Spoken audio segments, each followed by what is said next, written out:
కువైట్లో వాళ్ళకి కూడా మనం ఎందుకంటే ముఖ్యంగా కువైట్ కూడా ప్రత్యేకంగా నేను ఈ సందర్భంగా మీకు తెలియజేస్తున్నాను.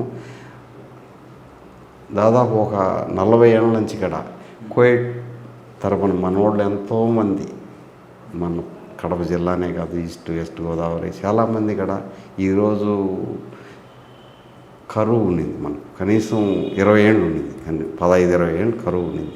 ఆ టైంలో మన కువైట్ ఎంతో సహాయపడింది.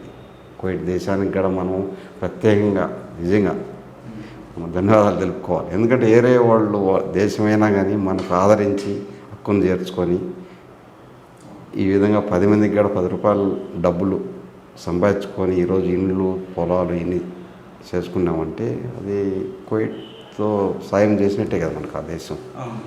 ప్రత్యేకంగా మనం ఖచ్చితంగా వాళ్ళకు కృతజ్ఞత తెలుపుకోవాలి కువైట్ వాళ్ళకి కూడా. ఈ సందర్భంగా నేను మీకు తెలియజేస్తాను. ఎందుకంటే అది కూడా మనకు ఒక సపోర్టే కదా.